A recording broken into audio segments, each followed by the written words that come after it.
Hello students and parents, welcome to my YouTube channel. आज हम आपको एक ऐसी प्रेरणादायक कहानी सुनाने जा रहे हैं जो आपको सोचने पर मजबूर कर देगी। ये कहानी है कालिदास की। क्या आप जानते हैं, एक समय ऐसा भी था जब कालिदास को अनपढ़ कहा गया था और उनकी पत्नी विद्योत्मा ने उनका अपमान किया था। लेकिन उसी अपमान ने उनकी ज़िंदगी को पूरी तरह से बदल दिया। आइए जानते हैं इस अद्भुत कहानी को, जो हमें सिखाती है कि मेहनत और लगन से कुछ भी हासिल किया जा सकता है। उज्जैन की राजकुमारी विद्योत्मा को अपने ज्ञान का बड़ा अहंकार था। उसने घोषणा कर रखी थी कि जो भी व्यक्ति उसे शास्त्रार्थ में पराजित कर देगा वह उसी के साथ विवाह करेगी। उज्जैन और आसपास के विद्वानों को यह शर्त अपना अपमान लगती थी, इसलिए वे राजकुमार को नीचा दिखाने के प्रयत्न में लगे रहते थे। उन्हें एक ऐसे व्यक्ति की तलाश थी जो महामूर्ख हो। एक बार सभी विद्वान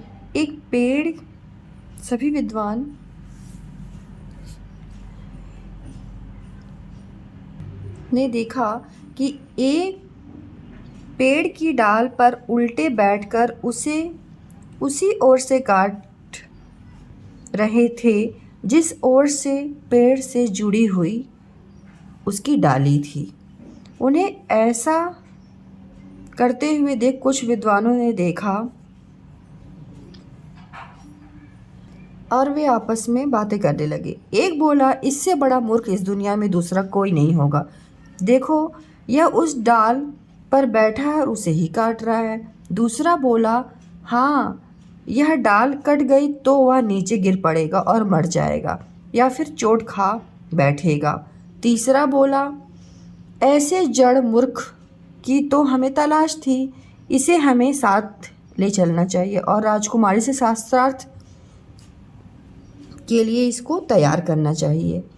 यदि हमारा तीर निशाने पर बैठा तो राजकुमारी को इससे विवाह करना होगा और इसकी असलियत जानने के बाद राजकुमारी को ज्ञात होगा कि अहंकार का क्या फल होता है। उससे हमारा भी अपमान नहीं होगा और हमारा बदला भी पूरा हो जाएगा। पहला बोला, तुम ठीक कहते हो, इसे किसी तरह पेड़ से उतारो। बाद में तीनों बहला फुसलाकर उसे पेड़ से नीचे उतारे। वे तीनों विद्वान निपट मूर्ख काली, जो पेड़ पे बैठे हुए डाल को काट रहा था, जिसमें बैठा हुआ था, उसी का नाम काली था, को साफ सुथरे कपड़े पहनाकर राज दरबार में ले गए और राजकुमारी को शास्त्रार्थ के लिए बुलावा भेजा। राजकुमारी ने दरबार में अपना स्थान ग्रहण किया तो काली को उसके सामने बैठा दिखाया गया और उसमें एक ब्राह्मण विद्वान ने कहा, राजकुमारी जी, कला शिरोमणि कवि कालिदास जी आज मौन व्रत है। आप संकेतों द्वारा ही प्रश्न पूछ सकती हैं। राजकुमारी ने कहा, ठीक है, हम संकेतों द्वारा ही प्रश्न पूछेंगे। शास्त्रार्थ प्रारंभ हुआ।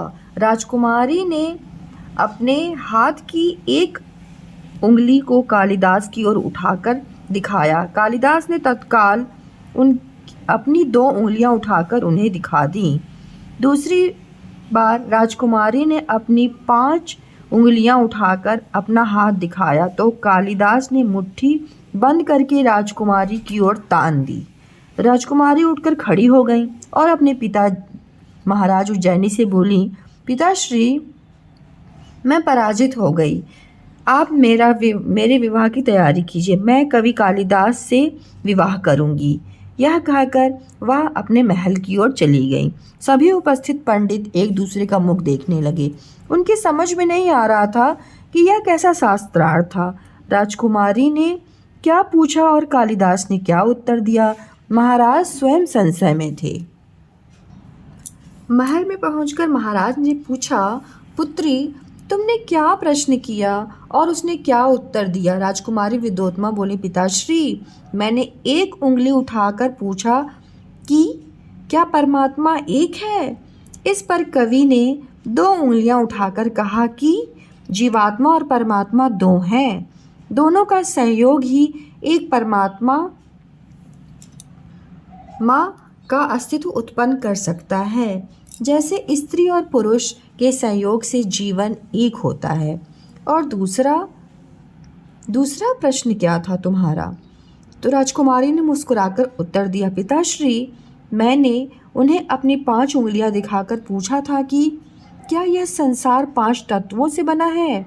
इस पर उन्होंने मुट्ठी बांधकर बताया कि ये 5 तत्व जल, वायु, अग्नि, पृथ्वी और आकाश जब परस्पर एकजुट हो जाते हैं तभी संसार का अस्तित्व सामने आता है। 5 तत्वों के अलग अलग रहने पर जगत का अस्तित्व सामने नहीं आ सकता। फिर तो कवि कालिदास अत्यंत गुण विद्वान हैं। हमें तत्काल तुम्हारी विवाह की तैयारियां प्रारंभ कर देनी चाहिए। जी पिताजी, राजकुमारी ने धीरे से कहा और अपनी आंखें झुका ली। उधर राजकीय अतिथि गृह में तीनों ब्राह्मण कालिदास के संकेतों से बड़े परेशान थे।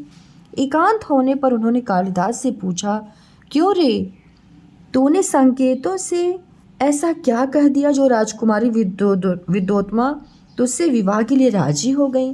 कालिदास ने कहा, मैंने तो कुछ नहीं कहा। उसने मुझे 1 उंगली दिखाकर कहा कि वह मेरी 1 आँख फोड़ देगी, तो मैंने भी फौरन उसे 2 उंगली दिखाकर कह दिया कि मैं तेरी दोनों आँख फोड़ दूंगा। और जब उसने मुझे हथेली दिखाकर थप्पड़ मारने का संकेत दिया तो मैंने उसे घूंसा दिखा दिया। जय हो मूर्खराज! तीनों ब्राह्मण एक साथ बोल पड़े, आप तो बड़े विद्वान निकले। आप यहाँ राज भोगिए, तब तक हम आपके विवाह के लिए बिरादरी को निमंत्रण देकर आते हैं। ऐसा कहकर तीनों ब्राह्मण वहाँ से खिसक गए। उन्हें लगा कि यदि भेद खुल गया तो उनकी खैर नहीं। यहाँ से खिसक जाने में ही अब भलाई है। काली उसे जाते हुए देखता रहा। तभी राजकर्मचारी अनेकों थालों में सुंदर वस्त्र, मिष्ठान और पकवान लेकर वहां आ पहुंचे। काली की आंखें देखकर चमकने लगीं। धूमधाम से कालिदास और विद्योत्मा का विवाह हो गया। पहले ही दिन कालिदास की मूर्खता का पता राजकुमारी विद्योत्मा को लग गया। उन्होंने कालिदास को अपमानित करके राजमहल से निकाल दिया और कहा कि अब तभी आना जब कुछ बन पाओ। कालिदास के हृदय को बड़ा आघात लगा। वह वहां से चलकर महाकाली के मंदिर में जा पहुंचे और उसने माँ सरस्वती की आराधना माँ काली के चरणों में बैठकर प्रारंभ कर दी। मंदिर का पुजारी संस्कृत का प्रकांड पंडित था। उसने कालिदास की सहायता की, उसे संस्कृत का ज्ञान कराया और समस्त वेद और वेदांगों में पारंगत किया। एक दिन माँ काली के रूप में देवी सरस्वती ने उसे वरदान दिया और कहा, वत्स, मैं तेरी साधना से प्रसन्न हूँ। जा, इस संसार में तू एक महान कवि के रूप में प्रसिद्ध होगा। मेरी कृपा तुझ पर सदैव बनी रहेगी। माँ सरस्वती की अपार कृपा से सराबोर हो कालिदास वापस विद्योत्मा से मिलने गए। वे विद्योत्मा के प्रति कृतज्ञ थे, क्योंकि न उसने उसे घर से निकाला होता और न ही वे विद्या के गौरव को समझ पाते। कालिदास ने विद्योत्मा का द्वार खटखटाते हुए पुकारा, कपाट मुद्घाट्य चारुलोचने स्थित वायम प्रणयी पुरस्तात, अर्थात सुंदर नेत्रों वाली द्वार खोलो, तुम्हारा प्रेमी बाहर खड़ा है।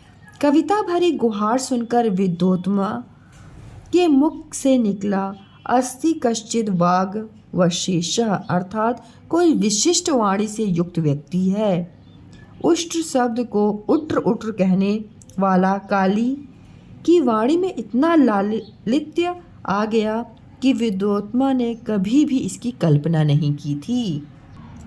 फिर अपनी पत्नी विद्वोत्मा के पास कालिदास रहे या नहीं रहे, इसका तो कोई पूर्ण विवरण ग्रंथों में नहीं मिलता है, लेकिन विद्वानों द्वारा यह स्वीकार किया गया कि विद्वोत्मा ने अपने वाक्य से जिन अस्ति कश्चिद वाक शब्दों का प्रयोग किया था, उन्हीं से कालिदास ने अपने 3 महत्वपूर्ण ग्रंथों की रचना की। इनके नाम थे कुमार संभव,